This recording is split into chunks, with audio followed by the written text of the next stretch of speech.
The recent publication of Jung's famous Red Book thrusts him before us yet again, and with it the chance to understand or to misunderstand him yet again, or at least to wonder how to evaluate and to construe him.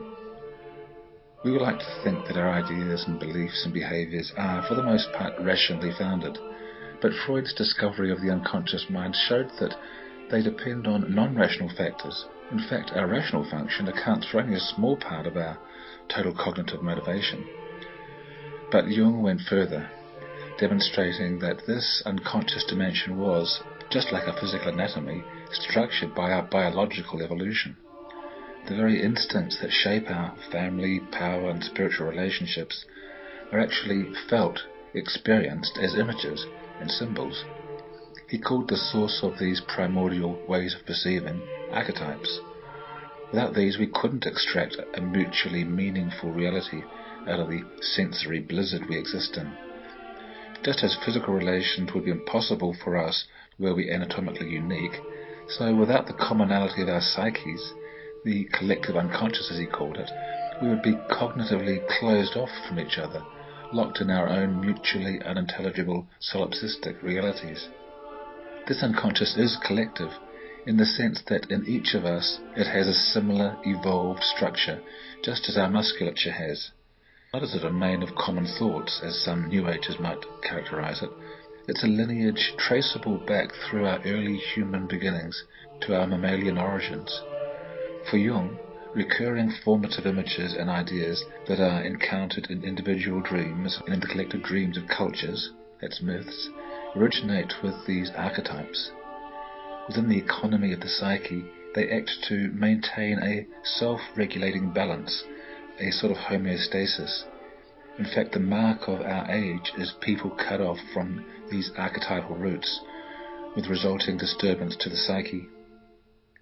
Throughout his life, Jung developed this understanding of archetypes, beginning in his 1919 paper, Instinct and the Unconscious, in which he attributes to primordial images the plan needed to guide the intricate nesting behavior of the yucca moth.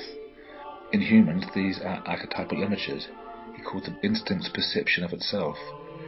They are how evolution equips us with forces to encourage adaptive behavior, and are felt or experienced as archetypal images of power, numinosity, in our psyches. Yet in his 60s he claimed that this was still the most misunderstood of his concepts. This confusion is partly due to his unique position, standing astride a rift in Western thought. Jung, Janus-faced, explores the human psyche looking both forward with post-Darwinian insight and backward into the mythological past at the products of the archetypes. This is a perspective which mixes, too confusingly for some, the objective and subjective, and frequently draws conclusions Jung said he intended as metaphorical as-ifs. The material he investigates is highly numinous, awe-imposing, dangerous. Any hope of the Cartesian detached hold on an unengaged objective reality has to be jettisoned, because immersion into the mystery is the subject of this investigation. Jung always struggled to present and explain his findings in an acceptable form to a world of science obsessed with logical positivism. A physician lacking phenomenological concepts of a Husserl or a Heidegger, he has often been criticized and dismissed sniffily by the scientific and academic community. For example, Ernest Becker sneers second-hand that Jung writes an introduction to Richard Wilhelm's I Ching translation, failing to recognize his phenomenological approach and interpreting it as a proclivity towards the occult and a weakness in objectivity. In this introduction, which Becker clearly had never read, Jung wrote these words: "This oracle technique is a method of exploring the unconscious." And again, quote, "While the Western mind carefully sifts, weighs, selects, classifies, isolates, the Chinese picture of the moment encompasses everything down to the minutest nonsensical detail, because all of the ingredients make up this observed moment. I know that previously I would not have dared to express myself so explicitly about so uncertain a matter. I can take this risk because I am now in my 8th decade, and the changing opinions of men scarcely impress me any more. The thoughts of the old masters are of greater value to me than the philosophical prejudices of the Western mind." Unquote. This misunderstanding of Jung is made worse by what has been called his Americanization or New Age capture, where Jung is the Gnostic wizard or the New Age guru. This originates from the formative work undertaken by him in the years 1913 to 1917 after his break with Freud, when he undertook intensive work with his own unconscious material, producing both the famous Red Book and a Gnostic-modelled 7 Sermons to the Dead.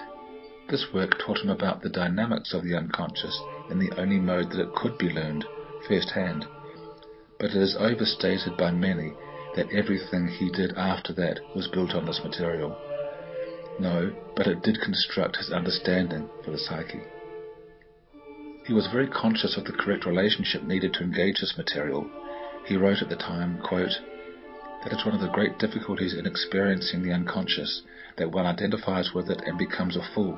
You must not identify with the unconscious. You must keep outside, detached, and observe objectively what happens.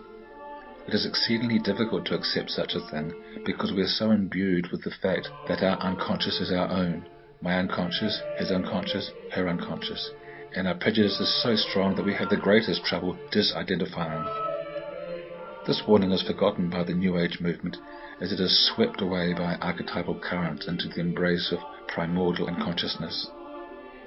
Jung's approach was altogether different, one he found in the alchemical tradition, as dualities were not dissolved in a blissful, undifferentiated bilge, but struggled with until reintegrated in a higher synthesis in the conscious psyche. Ironically, it doesn't occur to his critics that the Jung they see is actually an archetypally energized myth. But work in evolutionary psychology, neuroscience, religion, mythology, etc. has independently established so much of what he suggested. A balanced approach to Jung offers a middle way between mythos and logos, between capitulating to archetypal forces that sweep us into excessive religious fervour and New Age gullibility on the one hand, and the hard objectivism that denies the importance and the inevitability of our instinct for powerful mystical experience on the other. These poles leave religious and atheistic fundamentalists looking equally uninformed about the nature of our thinking, and intellectually destitute as they attach to the contents of the unconscious without learning the meaning of the material, and hopelessly confuse epistemology with ontology. And this applies as much to Richard Dawkins as it does to Billy Graham. It requires neither an automatic acceptance or repudiation of any sacredness in our being, but a more nuanced exploration and reinterpretation of the ever-arising experiences of the mystics, scientists, saints, and charlatans that comprise the tapestry he called the self. But the proof is in the eating. Following Jung in our own encounter with the unconscious is quite accessible, and the only real way to understand or evaluate him. I've been influenced by his ideas all my life, even qualifying as a Jungian analyst, admittedly mainly as a way to get free analysis for several years as I explored my unconscious. In that training I learned active imagination and counted for 4 years 4 archetypal characters, not unusual, but I have always fought the temptation to ego inflation or identification with them. I talked and questioned, interacted with them on many shamanic journeys, but have always held them as having epistemological rather than ontological reality. They were how my unconscious was being revealed to me, not as independent astral beings, and as such they are still companions on my spiritual path, but lack the power to possess me. Following Jung, for me to remain grounded in encountering them is always essential to psychic hygiene. So whether we see him as the wizard of Küsnacht or the grounded empiricist dealing with subjective material, Jung challenges us to delve beneath the surface, past the detail of what we think, to why these thoughts occupy us, and to fathom their meaning for us. We must realize our personal myth and struggle to embody it without being swept away by it. Only a rediscovery of the psyche or soul can avert the disaster we are rushing towards.